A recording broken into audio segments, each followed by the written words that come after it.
Best aspects of students at Nobles. Each is dynamic, deeply and broadly committed to various aspects of the school. They are both individuals of impressive character, leadership, achievement, and intelligence. And they are both excellent representatives of what have been some of the most admirable qualities of the class of 2017. We will hear first from Peter, to be followed by Rachel.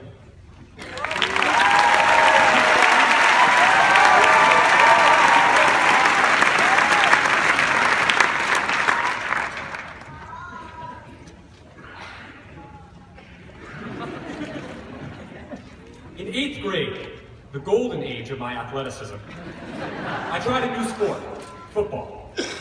I was the second string tight end on the middle school football team, which sounds pretty good until you consider that Uche Ndugwe, class of 2018, who will be a captain of the varsity football team this fall, was the first string.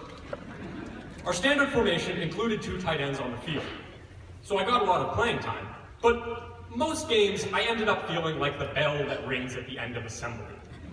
Which is to say, I accomplished nothing and only disrupted others' performances.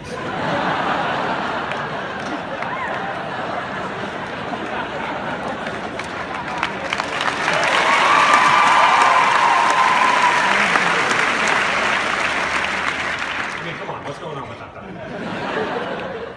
My first reception came in a game against Fessenden one rainy afternoon about halfway through the season, and I got flattened into the turf by a linebacker approximately 1.3, maybe 1.4 seconds after making the catch. After prying myself off the ground and stumbling back to the huddle, I thanked quarterback Jack Maroney for finally passing me. He laughed and thanked me instead for coming out of nowhere to save him from an interception. He had intended to throw deep to Uche, but the ball had slipped mid-throw and ended up near me. Football was new to me that year, but when I entered Nobles in 7th grade, I had been playing baseball, soccer, and basketball for a while, and I thought sports were going to be my thing. In 7th grade, I remember thinking that Nobles would be a good fit for me because of the strong athletic program. As someone who just did 3 seasons of theater, has not played in a sports game since sophomore year, and was thoroughly winded after being eliminated in the first round of this winter's 3v3 basketball tournament, I can safely say that I did not live up to my athletic expectations. But these expectations for sports glory had already begun dropping only a couple months into my time at Nobles. On the first day of basketball practice in 7th grade, I wore my brother's old high-top bright red and white basketball shoes that made me look like either a clown or an astronaut, depending on your angle.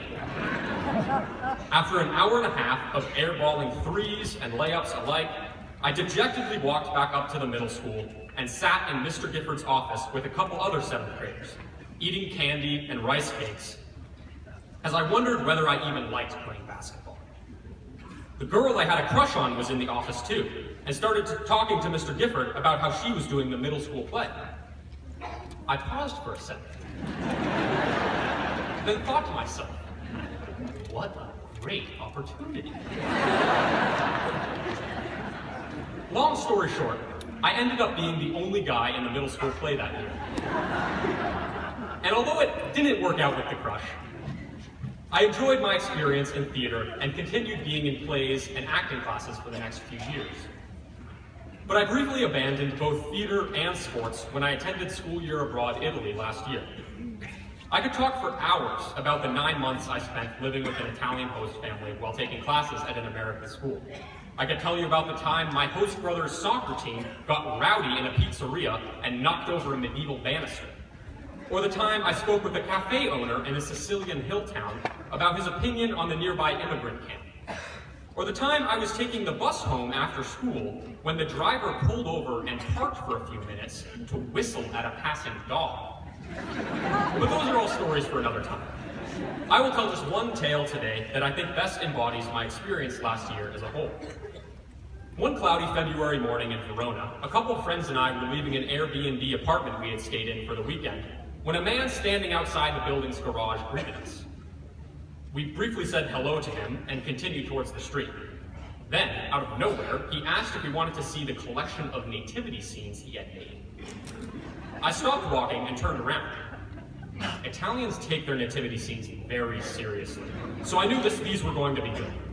I replied yes, or si, enthusiastically, and followed the man into his garage, where 4 different nativity scenes were organized on a shelf.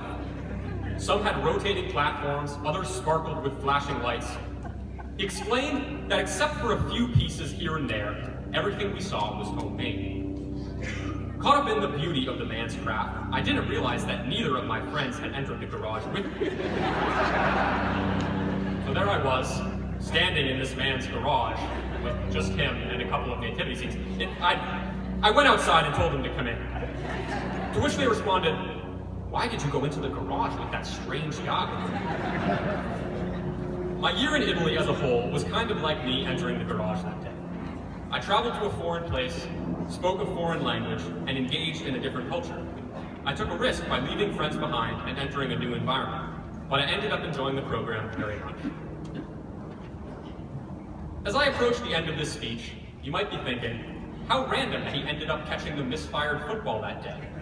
Or, how crazy that he never would have done theater if he hadn't had some crush in 7th grade.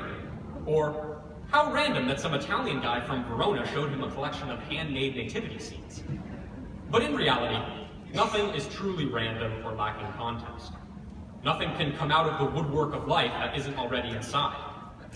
Like in the case of my only reception on the middle school football team, I ran dozens of passing routes that season before finally getting a pass thrown in my direction. Thanks, Jack. There's only so much space on a football field, so odds were decent that the ball would eventually come my way, even if by accident. All I needed to do was keep running my routes. Members of the class of 2017 have run all sorts of different routes during their time here at Nobles. I am amazed daily by the diverse interests and unique personalities of my classmates. Everyone has found their own path, accomplishing things that they couldn't have possibly imagined doing when they arrived on this campus. This is a testament to our parents, teachers, coaches, and mentors who have supported us along the way. But it also shows the character of each and every member of our class, that we can all forge our own distinct paths in the world. Thank you, class of 2017, for being on this journey with me. I love you guys. However your path in life may change, keep running your routes and taking your risks. You may be surprised by what gets thrown your way.